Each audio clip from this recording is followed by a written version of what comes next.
आज हम चर्चा करेंगे चिकित्सा शिक्षा के लिए। कई पेरेंट्स अपने बच्चों को अच्छी अच्छी कोचिंग क्लासेस में भेजते हैं ताकि वो वहाँ अध्ययन करके मेडिकल लाइन में जाए, डॉक्टर बने। लेकिन उसके पहले हमें देखना चाहिए कि हमारे बालक के चिकित्सा क्षेत्र में मेडिकल लाइन में जाने के योग है कि नहीं है। सबसे पहले जन्म पत्रिका में 5वें घर का वो शिक्षा का है। 5वां घर जो होता है शिक्षा का होता है। कौन सी शिक्षा वो लेगा। 6ठा घर होता है रोग को पहचानने की क्षमता। 8वां घर होता है जटिल रोगों को दूर करना, सीरियस पेशेंट को ठीक करने की माध्यता, योग्यता। 10वां घर होता है उस बालक का व्यवसाय, नौकरी। और 12वां घर होता है जन्म पत्रिका का 12वां घर जो होता है वो होता है क्लिनिक, चिकित्सालय,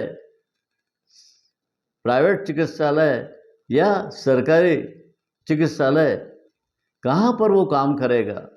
इन सारी बातों को देखते हुए निर्णय लेना चाहिए कि हमारा बालक मेडिकल लाइन के लिए सुटेबल है या नहीं है। यदि 5वें घर का मालिक और 6ठे घर का मालिक केंद्र में या त्रिकोण में कहीं बैठा है तो निश्चित रूप से वो मेडिकल लाइन के लिए सक्सेसफुल है, उसको सफलता मिलेगी। यदि 6ठे घर का मालिक, 8वें घर का मालिक, 12वें घर का मालिक केंद्र में या त्रिकोण में बैठा है तो भी चिकित्सा क्षेत्र में वो सफल हो सकता है। इसके साथ ही हमें ये देखना चाहिए कि डॉक्टर बनने के बाद भी उसको सफलता के साथ साथ यश मिल रहा है कि नहीं मिल रहा है, और उसको उसके लिए अगर प्राइवेट क्लिनिक है, प्राइवेट चिकित्सालय डाला है तो वहाँ पर उसके पेशेंट आ रहे हैं कि नहीं आ रहे हैं। पेशेंट के लिए चौथा घर होता है। चौथा घर मतलब वो उसके ग्राहक मतलब पेशेंट। तो इन घरों का स्वामी, चौथे घर का स्वामी, 5वें घर का स्वामी, 6ठे घर का स्वामी की स्थिति केंद्र में या त्रिकोण में अगर है तो उस व्यक्ति में रोग को पहचानने की क्षमता, अच्छे पेशेंट, लगातार पेशेंट मिलते रहें, ये स्थिति बनेगी। उसको यश और वैभव कब मिलेगा? जब बुध और गुरु ग्रह बलवान हो। बुध और गुरु केंद्र में त्रिकोण में कहीं बैठे हों। गुरु ग्रह यदि पहले घर में, 5वें घर में और 10वें घर में अगर गुरु बैठा है, शुभ ग्रह की उस पर दृष्टि है, तो निश्चित रूप से वो एक सफल चिकित्सक बनेगा। सूर्य और राहु ये दोनों ग्रह भी, या मंगल राहु ये भी साथ में अगर जन्म पत्रिका में है तो निश्चित रूप से वो डॉक्टर बनेगा। यदि मंगल ग्रह पाप ग्रह के साथ बैठा है 5वें घर में या 10वें घर में, तो भी वो एक अच्छा डॉक्टर बनेगा। यदि लग्न कुंडली से 10वें घर में चंद्र शुक्र बैठे हैं तो भी वो अच्छा चिकित्सक बनेगा।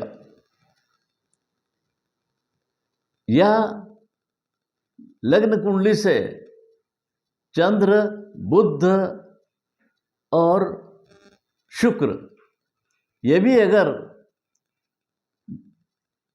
10वें घर में बैठे हैं तो भी जो है वो एक अच्छा डॉक्टर बनेगा। वैसे तो बहुत सारे बिंदु हैं, लेकिन जो मुख्य मुख्य बिंदु हैं वो मेरे को देखने में आए हैं। ये मेरे अनुभव में आए हैं, मेरे अनुभव के आधार पर ही मैं आपको बता रहा हूं। सूर्य और राहु भी यदि कारक ग्रह के साथ अगर बैठे हैं तो भी जो है वो एक अच्छा चिकित्सक बन सकता है।